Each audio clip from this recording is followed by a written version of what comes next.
For today's video nga ay magluluto kami ng buntot ng page. Wow! Opo, buntot nga po yan. Ngayon lang kami magluluto niyan, guys. Binudburan nga ito ng asin kasi malangsa. Kaya nilalagyan niya ng asin. Malangsa. Parang ano mo. Charot! After ganun, guys, ay pinag-harvest na ako ng malunggay dyan. Kasi nga lalagyan niya ng malunggay. Ganun. Dahil nga malangsa ito, ay papakuluan ito at lalagyan ng luya. Kaya nagpit-pit-pit-pit na dyan si kuya ng luya. Tapos papakuluan ito ng 10 to 15 minutes. Wow. Kasi ngayon lang din ako makakatikim nito. Ngayon lang din si kuya magluluto nito. Kaya, guys, please cooperate. Habang pinapakuluan nga yung pinapakuluan ni kuya, ayan, nag-ready na siya ng luya, bawang, ginayat-gayat niya na yung bawang, at yung sibuyas, yan, ginagayat-gayat niya na para mamaya ikikisa niya na yung buntot ng page. Habang naghihiwa naman siya dyan, ako naman, yung hinarvest ko kaninang malunggay, syempre, ako na rin yung naggayat-gayat dyan ng malunggay. Para naman mayroon akong ambag. Pagkatapos ngang mapakuluan ito, hinango niya na ito isa-isa para maluto na talaga yung buntot ng page.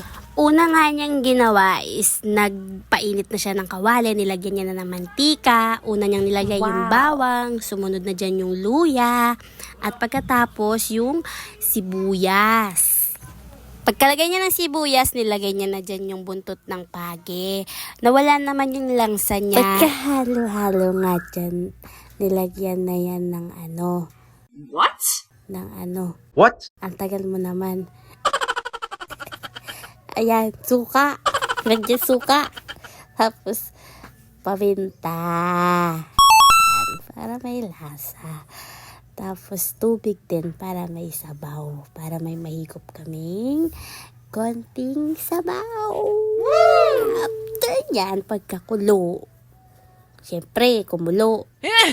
E di, may lalagyan ulit dyan. Lalagay niyan. Lagyan niya ng patis. Yan. Para may lasa din. Tapos meron yan ilalagay ulit. Tingnan mo. May kasunod yan ilalagay. Ano yan? Katas ng... Uy, hindi yun.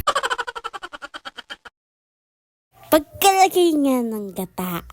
Ayan, nilagyan ni kuya ng gata. Actually, pure gata yan. Nilagay lang sa plastic.